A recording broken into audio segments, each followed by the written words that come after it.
अस्सलाम वालेकुम व्यूअर्स, मैं हूं समीना पाशा। उम्मीद है आप लोग खैरियत से होंगे। व्यूअर्स, कुछ आम खबरें और अपडेट्स लेकर इस व्लॉग में आपके सामने हाजिर हैं जनाब। इंपॉर्टेंट खबरें हैं जी, क्योंकि आज अडयाला से एक अहम खबर अभी आई है और एक एम्बुलेंस वहां पर पहुंची है। इमरान खान साहब को क्या जेल से अस्पताल मुंतकिल किया जा रहा है या कोई और डेवलपमेंट हुई है, इसके ऊपर बात करते हैं। इसके साथ साथ बख्तावर भुट्टो साहिबा आज क्यों ताब का शिकार हैं और सोशल मीडिया के निशाने पर हैं, किस तरह से उन्होंने जिसको कहा जाता है कि बिला वजह अपने आप को एक मुश्किल में डाला, उसके ऊपर भी बात करते हैं। और फिर कुछ जिक्र करेंगे अहम मुलाकातों का, अहम राब्तों का, जबकि मुल्क के इस वक्त 4 बड़े जो हैं वो बाहर गए हुए हैं। ये तमाम चीजें आज के व्लॉग का हिस्सा। आपसे रिक्वेस्ट है कि चैनल को सब्सक्राइब कर लें अगर अभी तक सब्सक्राइब नहीं किया। सबसे पहले बात कर लेते हैं जी अडयाला की अपडेट्स की, क्योंकि सुप्रीम कोर्ट में जो आखिरी हियरिंग हुई थी इमरान खान साहब की सेहत से मुतालिक, उसमें ये बात वर्बली कह दी गई थी कि 16 तारीख से पहले पहले इमरान खान साहब का मेडिकल चेकअप भी होगा। उनको जो भी मेडिकल ट्रीटमेंट दिया जाएगा उसकी रिपोर्ट जो है वो सुप्रीम कोर्ट में 16 फरवरी को पेश की जाएगी। लेकिन 3 दिन गुजर जाने के बावजूद भी ना तो इमरान खान साहब को किसी हॉस्पिटल में शिफ्ट किया गया और ना ही किसी डॉक्टर ने जाके उन्हें, बाहर से स्पेशलिस्ट ने जाके उन्हें चेक किया। और इस वक्त सूरत हाल ये है कि 2 दिन हम ये देख सकते हैं कि जो फैमिली और हुकूमती शख्सियात हैं उनका किसी भी सतह पर कोई पसे पर्दा राब्ता हो भी रहा था, तो इस मामले के ऊपर डेडलॉक बरकरार रहा कि हुकूमत नहीं चाहती थी कि इमरान खान साहब को जो इनकी पसंद का हॉस्पिटल है वहां पर मुंतकिल किया जाए, नंबर 1। नंबर 2 ये कि इमरान खान साहब की फैमिली या उनके पर्सनल डॉक्टर्स में से कोई भी वहां पर मौजूद हो दौराने इलाज। यानी हुकूमत दूसरे अल्फाज में ये चाहती थी कि जिस तरह पहले उन्होंने खामोशी से इमरान खान साहब को ट्रीट किया और चुपके से आंख के मसले के ऊपर पिन्स ले गए और वहां पे अपनी मर्जी का कोई इंजेक्शन दिलाकर वापस जेल में भेज दिया और आके ऊपर से 5 दिन के बाद ये बताया कि जनाब सब ठीक हो गया, कोई मसला ही नहीं है। ये तो अलग बात है कि बाद में ये सारा मामला खुला। तो हुकूमत चाहती है कि इस दफा भी वो इसी तरह राजदारी के साथ इमरान खान साहब को अपनी मर्जी से, अपनी चॉइस के हॉस्पिटल में लेके जाए और फिर खुफिया तरीके से उनका ट्रीटमेंट हो और अपनी मर्जी के डॉक्टर्स उनका ट्रीटमेंट करें, जो अपनी मर्जी की रिपोर्ट्स जो हैं वो सबके सामने दे दें और उसके बाद सबको ये बता दिया जाए कि सब ठीक था और किसी को कोई ज़रूरत ना महसूस हो कि वो इमरान खान साहब से जाके पूछ ले कि क्या आप इस पूरे अमल के साथ सेटिस्फाइड हैं या नहीं हैं। तो ये हुकूमत की प्लानिंग और मंशा थी। और दूसरी तरफ जो फैमिली है, जाहिर है कि वो इससे मुत्तफिक नहीं थी। तो 2 दिन इसी बात के ऊपर उलझे रहे हैं कि जी अशफा इंटरनेशनल जाना है या अशफा रावलपिंडी जाना है, फैमिली डॉक्टर बीच में होना है, फैमिली डॉक्टर बीच में नहीं होना। तो इन 2 बातों के ऊपर डेडलॉक में हुकूमत ने कोई लचक का मुजाहरा नहीं किया। अल्टीमेटली 2 दिन गुजर गए, तीसरा दिन शुरू हो गया, लेकिन इमरान खान साहब का कोई मेडिकल चेकअप बाज़ाब्ता तौर पर नहीं हो सका। अगरचे कल ये खबर ज़रूर आई कि जी 2 रुकनी एक मेडिकल बोर्ड बना दिया गया है और वो जो 2 रुकनी बोर्ड है वो इमरान खान साहब का चेकअप करेगा और अकॉर्डिंग टू सिचुएशन उनको फिर बाद में किसी जगह मुंतकिल भी किया जा सकता है। लेकिन इस ट्वीट और इस ऐलान के बाद भी, हुकूमत के इस ऐलान के बाद भी इमरान खान साहब का ना तो मेडिकल चेकअप हुआ और ना ही उन्हें कहीं शिफ्ट किया गया। आज ये खबर जरूर आई कि पंजाब हुकूमत को एक रिपोर्ट पेश की गई है इमरान खान साहब की सेहत से मुतालिक, जिसमें जो जेल के अंदर डॉक्टर और जो तिब्बी अमला मौजूद होता है उनकी जो रिपोर्ट थी कि जी उनका ब्लड प्रेशर कैसा है, उनके बाकी मामलात कैसे हैं, टेम्परेचर ठीक है या नहीं है। तो जो कोई बुनियादी सी चीज़ें हैं, शुगर लेवल, ये वो चेक करके एक चार्ट जो है वो बना दिया गया है कि जी 2-3 दिन से हम ये चेक जो कर रहे हैं चीज़ें, उसका चार्ट ये है। लेकिन जाहिर है वो कोई मसले का हल तो नहीं है। तो अब सूरत हाल अभी जो पहुंची है हम तक, बिल्कुल संडे के दिन तक क्या सूरत हाल बनी है कि दोपहर के वक्त एक एम्बुलेंस, जिसके बारे में बताया जा रहा है कि वो होली क्लिनिक अस्पताल की एम्बुलेंस है, वो अडयाला के बाहर पहुंची है और उसे गेट नंबर 5 से अंदर दाखिल होने दिया गया है। ये भी बताया जा रहा है कि इस एम्बुलेंस के अंदर जो है वो कुछ इक्विपमेंट भी मौजूद है, कुछ ऐसी मशीनें मौजूद हैं जो कि आई ट्रीटमेंट के लिए मददगार साबित हो सकती हैं। और ये तमाम जो इक्विपमेंट है और ये जो पूरी एम्बुलेंस है इसको अंदर दाखिल कर दिया गया है और इम्कान यही है कि ये जो एम्बुलेंस गई है और साजो सामान गया है, ये इमरान खान साहब को ट्रीट करने के लिए अंदर भेजा गया है। और यही इम्कान है कि जो हुकूमत ने अपने तौर पर डॉक्टर्स मुकर्रर किए हैं वही जाके अब इमरान खान साहब को जेल के अंदर ही ट्रीट कर लेंगे। तो गोया इन लोगों ने ये फैसला किया कि चूंकि जी फैमिली जो है इमरान खान साहब की इस बात पे मुत्तफिक नहीं हुई कि कौन से अस्पताल में लेके जाना है और कौन से डॉक्टर्स ने उन्हें चेक करना है, तो लिहाजा अब उनसे पूछने की भी ज़रूरत नहीं है। लिहाजा हम इमरान खान साहब को जेल के अंदर ही जैसे तैसे ट्रीट कर देंगे और उसके लिए जो भी इमरजेंसी मशीनें हैं जो वहाँ कम अज़ कम पहुँचाई जा सकती हैं बेसिक टेस्ट्स वगैरह के लिए, वो तो हम पहुंचा देते हैं और फिर बाद में आगे देखेंगे कि क्या होता है। तो अब इनकी कोशिश ये है कि हत्तुल इम्कान इमरान खान साहब का जो भी ट्रीटमेंट है वो जेल के अंदर ही हो जाए। अब सबसे पहले तो इस सारी बात के ऊपर जो है मुझे हुकूमत के ऊपर तरस भी आता है और इनके ऊपर हैरत भी होती है कि ये किस कदर खौफजदा लोग हैं कि इनके लिए ये जान पे बनी हुई है कि इमरान खान को बाहर निकालना जेल से, इवन उनके ट्रीटमेंट के लिए, ये इनके लिए एक मौत का समान है। इनको मौत नजर आ रही है अपनी कि इमरान खान बाहर निकल आएगा या उसकी कोई तस्वीर आ जाएगी या उनकी फैमिली से उनकी मुलाकात हो जाएगी। तो इतने ये खौफजदा हैं कि ये पूरा हॉस्पिटल अंदर तैयार करने के लिए बिल्कुल रेडी हैं कि हम अंदर ही हॉस्पिटल बना देते हैं, लेकिन हमने बाहर नहीं निकालना इमरान खान को। अगर आप लोगों की हुकूमत का ये लेवल है और उसकी इतनी अथॉरिटी है आपके पास कि आप एक झलक जो है वो एक कैदी की बर्दाश्त नहीं कर सकते, तो वैसे डूब के मर जाएं। अगर आपके पास चुल्लू भर पानी हो कि अगर आप एक कैदी की एक तस्वीर, उसकी एक झलक, उसकी ताब नहीं ला सकते, तो वैसे ही इंसान को शर्म से डूब मरना चाहिए। लेकिन इस हुकूमत में सबसे जो प्रोमिनेंट बात है वो ये है कि इनमें शर्म नहीं है, वरना ये हुकूमत ही ना बनती। क्योंकि देखिए ना, अगर शर्म होती तो पता होता कि हम लोग हारे हुए हैं तो किस तरह जाली फॉर्म 47 वसूल करके हुकूमत में बैठते। तो पहली चीज़ जो इनके अंदर प्रोमिनेंट रेट है वो ये कि ये बेशर्म और बेहया लोग हैं। इनमें कोई शर्म नाम की चीज़ नहीं है, इसलिए इन्होंने ये जाली हुकूमत भी बनाई। अब उसके बाद ये जितने ऊपर कारनामे करते हैं वो इसी चीज़ को बार बार इंडोर्स कर रहे होते हैं। तो अब इससे आप अंदाज़ा लगा लीजिए कि इन लोगों को जो है, एक बंदा आंख से अपनी बिनाई से चला गया, अब उसकी जान पे बनी हुई है, कोई पता नहीं है कि खुदा न खास्ता वो जो क्लॉट है वो जिस्म में कहीं और, कहीं ब्रेन की तरफ, कहीं हार्ट की तरफ कोई रुकावट अगर खून के बहाव में पैदा कर दे तो क्या से क्या सूरत हाल बन जाए। एक आंख मुतासिर हुई है तो दूसरी क्यों नहीं हो सकती, ये भी खतरात अपनी जगह मौजूद हैं। लेकिन इतनी सिवियर कंडीशंस में भी ये समझते हैं कि इमरान खान को जैसे तैसे उधर ही ट्रीट कर लिया जाए, थोड़ा बहुत ये बताने के लिए दुनिया को कि नहीं जी हमने तो उन्हें ट्रीट किया था, इस खौफ के मारे कि जी हमें बस बाहर ना निकालना पड़े। या तो ये एक वजह है, दूसरी वजह यही है कि ये ऑटोमेटिकली इमरान खान साहब को ऑलरेडी इतना नुकसान पहुंचा चुके हैं कि जिसको छुपाना चाहते। इसी वजह से इस बात के ऊपर इस कदर जिद की जा रही है कि इमरान खान साहब की फैमिली में से या इमरान खान साहब की किसी जाती मालिज में से किसी को बोर्ड में शामिल नहीं किया जा रहा। हालांकि ये एक नॉर्मल प्रैक्टिस हमने देखी है। जब इवन नवाज शरीफ साहब जेल में थे तो उनके लिए भी एक बोर्ड बनाया गया था और उस बोर्ड में डॉक्टर अदनान शामिल थे। सर्विसेज हॉस्पिटल में हर वक्त दवाई के मौके पर डॉक्टर अदनान खुद आके दवाई खिला रहे होते थे मियाँ साहब को। और सारा जो उनका वो ट्रैवल था जब उन्हें यहाँ से भेजा गया, हर वक्त डॉक्टर अदनान उनके साथ मौजूद रहे। और फैमिली में से भी, क्योंकि बाकी फैमिली मेम्बर्स तो यहाँ थे नहीं, लेकिन मरियम नवाज साहिबा यहाँ पर मौजूद थी, तो उनको बाकायदा जमानत इस वजह से फराहम की गई कि जनाब वो टेक केयर कर सकें मियाँ साहब की। और उन्हें अस्पताल में भी अगला कमरा जो था साथ का दे दिया गया था। और यहाँ सूरत हाल ये है कि बहनों को, एक बहन को भी इवन साथ नहीं भेजा जा रहा जबकि उनका एक ट्रीटमेंट हो रहा है और 3 महीने से वैसी ही मुलाकातें बंद हैं। तो ये इस वक्त स्टेट ऑफ अफेयर्स है। और उसके बाद भी फिर ये कहते हैं कि जनाब हमें ट्रस्ट भी करें और हम जो है वो ट्रीट भी करवा लेंगे और फिर हम सब अच्छा की रिपोर्ट भी दे देंगे। जैसे पहले अता तारड़ साहब ने कह दिया था कि जी 20 मिनट का प्रोसीजर था, आप ठीक है, कोई मसला नहीं है, फिट फाट हैं, हेल्दी हैं। तो ये तो इसी तरह आके, हालांकि उस बंदे की आंख जाया हो गई और ये आके बाहर कौम को झूठी तसलियां दे रहे हैं कि जी वो ठीक है।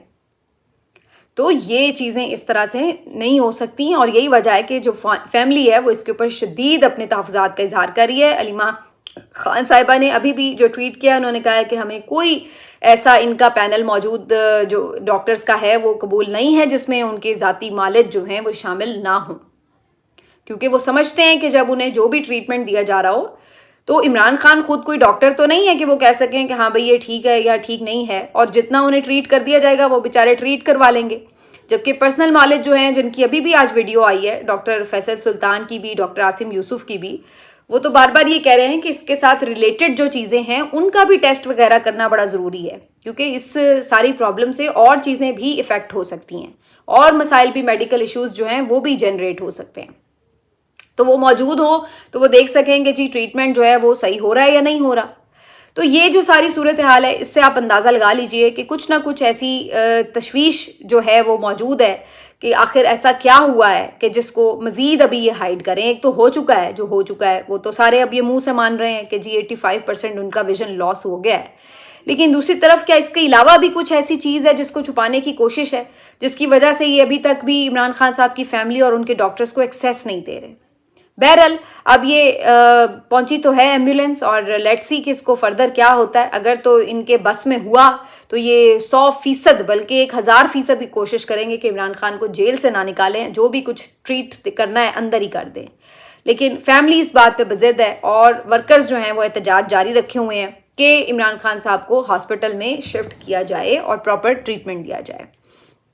अब इस सारे में जो आपके बाकी सियासी अकाबरीन हैं उनका क्या है, एक तो ये समझ नहीं आई मुझे, जो पार्लियामेंट में धरना दे के बैठे हैं, हालांकि वो बेचारे, मैं उनकी कोई नीयत पे शक नहीं कर रही, लेकिन मुझे इस कॉन्सेप्ट की समझ नहीं आई, इस प्लान की, स्ट्रैटेजी की समझ नहीं आई कि आखिर आपको धरने के लिए जाना क्यों था पार्लियामेंट, आपने वहां पे जाके करना क्या था, वहां पे कौन सी ऐसी चीज़ थी कि जो आपने वहां जाके देखा। हालांकि आप पहले ये कर चुके हैं कि जब आप जाते हैं तो वहां आपको निकलने नहीं देते, ये एक दफ़ा पहले भी हो चुका है, तो आपको क्या ज़रूरत थी वहां जाके बैठने की। हालांकि वो खुद भी वहां पे बेचारे परेशान ही हैं, ना उनको कोई खाने पीने की चीज़ें पहुंच रही हैं, ना मेडिसिन पहुंच रही हैं, 3 दिन से वहां पे बैठे हुए हैं। बहुत सारे उनमें से ज़ाहिर है बीमार भी होता है बंदा, दवाई भी खाता है, एजेड भी हैं, तो मसले मसाइल तो होते हैं। लेकिन मुझे वैसे इस कॉन्सेप्ट भी समझ नहीं आई कि आखिर वहाँ पे चूज़ क्यों किया गया जाके धरना देना। दूसरी तरफ जो वर्कर्स हैं वो अपना धरना वरना दे के बैठे हुए हैं। ऐसे में पीपल्स पार्टी को पता नहीं क्या सूझी कि जनाब हम भी कोई अपने लिए सवाब दारैन हासिल कर लें, जो गालियाँ पड़ रही हैं बाकी लोगों को, हम क्यों पीछे रहें, हम भी खा लें।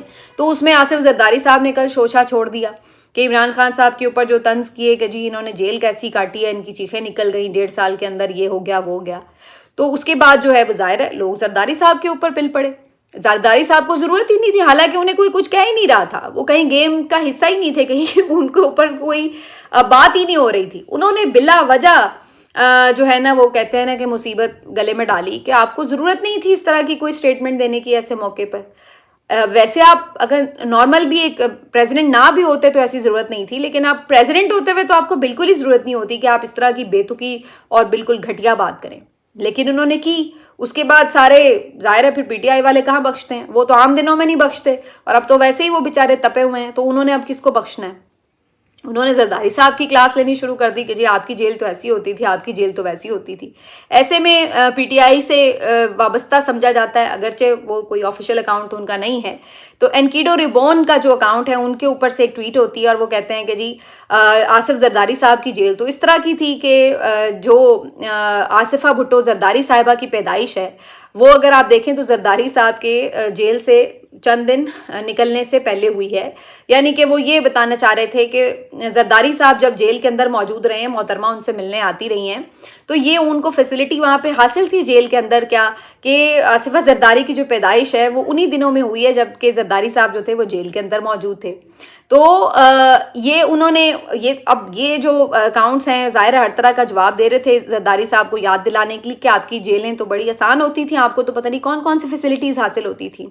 तो बख्तावर भुट्टो जरदारी साहिबा जो हैं वो इस एनकीडो रिपोर्ट के पॉइंट के ऊपर आकर लिख रही हैं कि जी ये तो पीटीआई के जो अकाउंट्स हैं ये तो बड़ा गंद बकते हैं ये वो, और फिर साथ में कहती हैं कि जी मेरे जो वालिदैन थे उनका तो एक लीगल रिलेशनशिप भी था और उनको कोर्ट्स ने इजाज़त दी हुई थी कि जनाब वो विज़िट कर सकते हैं, मेरी जो वालदा हैं उनको जेल में विज़िट कर सकती हैं, तो उन्होंने तो कोर्ट से हासिल की हुई थी इजाज़त। और फिर उसके बाद उन्होंने उनके ऊपर बात की कि इमरान खान साहब की तरह थोड़ी था मामला कि उन्होंने जो एक 5 बच्चों की माँ थी उसको तलाक दिलवाई और उसके बाद उनसे इद्दत मुकम्मल किए बगैर जो है वो निकाह रचा लिया, तो आप लोग तो भाई चुप ही कर जाएं। अब आप अंदाज़ा लगाएं, इसको कहते हैं कि अपने हाथ से अपने गले में जो है ना वो घंटी बांध लेना, वो वाली सूरत हाल बख्तावर ने की।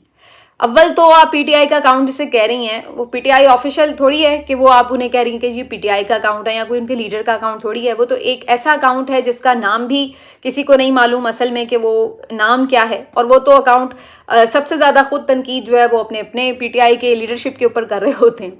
एक बात चलिए, अगर आप उसे कह भी लें कि वो पीटीआई का कोई हमदर्द अकाउंट है तो तब भी आपको ज़रूरत क्या पड़ी है कि किसी ऐसे जो अकाउंट को आप जवाब दे रहे हैं जो कि आपके ख्याल से एक नॉन अकाउंट भी नहीं है।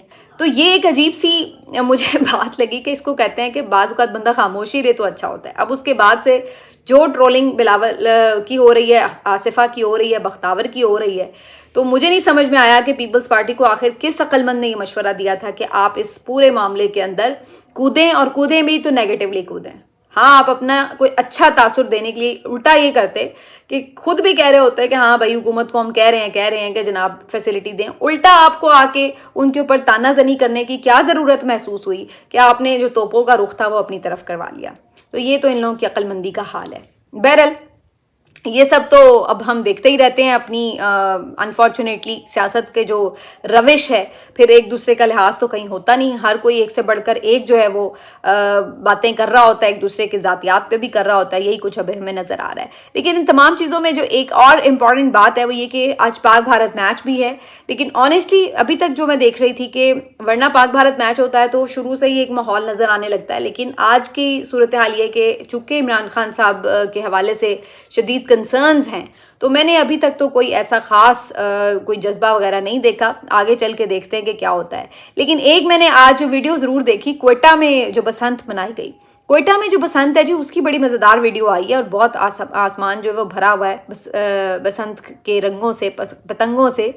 और मैं ये सोचने पे मजबूर, पहले मुझे लगा शायद AI वीडियो है, लेकिन बाद में जब मुझे पता चला कि ये ओरिजिनल वीडियो है तो मुझे खासी हैरत हुई।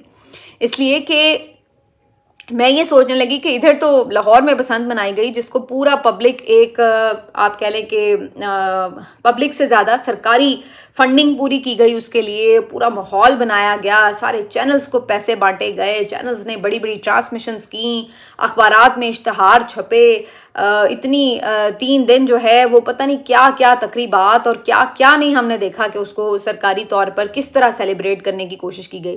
तो दूसरी तरफ क्वेटा में तो बड़ी खामोशी से बसंत हुई। खामोशी से मीन्स कि सरकारी सतह पर कोई शोर शराबा नहीं, टीवी चैनल्स पे कोई आपको ट्रांसमिशन नज़र नहीं आती, कोई सोशल मीडिया के ऊपर उसका हमें क्रेज़ नज़र नहीं आता। लेकिन जब वीडियो आती है तो वो पाकिस्तान में जो इतनी ज़बरदस्त 3-4 जगहों पे बसंत मनाई जाती है, वहाँ पर मेरा ख्याल है क्वेटा तो नंबर ले गया, लाहौर से भी ज़्यादा उस हिसाब से देखा जाए। तो ये बेसिकली जो लाहौर वाला स्टंट था, मैं शुरू से एक बात कह रही हूँ कि ये एक पॉलिटिकल स्टंट था बेसिकली, और इसका मकसद जो था वो सिर्फ मरीम नवाज साहिबा की इमेज बिल्डिंग था, वो करने के लिए इसको किया गया। वरना ये सारा खप खाना ना भी करते सरकारी तौर पर तो तब भी लाहौरियों ने बसंत मना ही लेनी थी। लेकिन उस इवेंट को जस्ट मरीम की एक और लॉन्चिंग के लिए, सक्सेसफुल उनको लीडरशिप दिखाने के लिए जो है वो इसको इस्तेमाल करने की कोशिश थी। वरना बसंत जिन्होंने मनानी होती है वो तो वैसे भी मना लेते हैं, वो क्वेटा में भी मना ली है, मैंने तो सुना है पिंडी में भी लोगों ने मनाई है, तो जो मनाने वाले हैं वो फिर भी मना लेते हैं। असल बात ये थी कि इसके पीछे सिर्फ इनका पॉलिटिकल स्टंट था।